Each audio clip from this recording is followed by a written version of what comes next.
इस क्वेश्चन में एक कॉन्वेक्स लेंस को दो अलग अलग तरीके से कट किया गया है। First along the principal axis और second perpendicular to principal axis equal half में।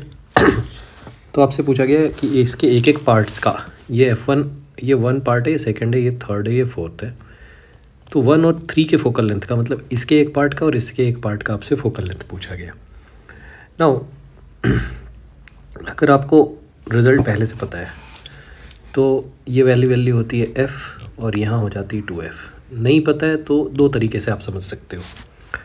पहला तो यहाँ रेडियस चेंज हुई नहीं है और जो फोकल लेंथ होती है वो डिपेंड करती है किस पे, लेंस का म्यू, मीडियम का म्यू और रेडियस पे। तो फर्स्ट वाले में जब आप कट करते हो तो रेडियस में तो कोई चेंज नहीं आया, ना तो R1 चेंज हुई ना तो R2 चेंज हुई।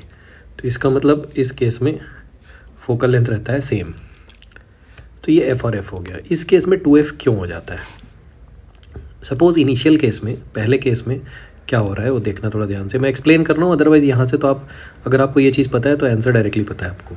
जिनको नहीं पता उनको मैं बता रहा हूँ कि इनिशियल केस में, पहले वाले केस में अगर मैं बात करूँ, इसको मैं लिखता हूँ इनिशियल केस, जब ये कट नहीं हुआ था लेंस। तो यहाँ आप लिखोगे μ2 माइनस μ1, लेंस का मीडियम चाहे जो भी हो, सराउंडिंग का कुछ भी हो। फर्स्ट वाले की रेडियस इधर बन रही है तो आप इसको प्लस आर लेते हो, दूसरे की रेडियस पीछे बन रही है तो इसको आप माइनस आर लेते हो और ये 2/r हो जाता है। ठीक है, तो ये हो गया फर्स्ट इक्वेशन। और जब मैंने कट कर दिया तो एक रेडियस क्या हो गई है, इन्फिनिटी हो गई है, क्योंकि वो प्लेन हो गया। मान लो मैं इस वाले पार्ट की बात करता हूँ, फर्स्ट वाले पार्ट की बात करता हूँ, तो इसका फर्स्ट रेडियस तो चेंज नहीं हुआ है, ठीक है, जहाँ पे लाइट रे पहले टकराती है। सेकेंड रेडियस बिकम इन्फिनिटी, क्योंकि ये फ्लैट हो गया है। फ्लैट का मतलब radius infinity. So in that case μ2 upon μ1 minus 1 लिखोगे आप, और यहाँ पे 1/r तो रहेगा ही, सेकेंड वाला 1 अपॉन इन्फिनिटी हो जाएगा। तो देखो ध्यान से क्या होता है, यहाँ जो 2/r था वो बेसिकली 1/r हो जाता है। तो अगर मैं इन दोनों को डिवाइड कर देता हूँ इक्वेशंस को, तो final upon focal length initial ऐसा आता है, ये ऊपर चले जाता है, और ऊपर 2/r है, नीचे 1/r है, तो ये ट्वाइस आ जाता है बच्चों।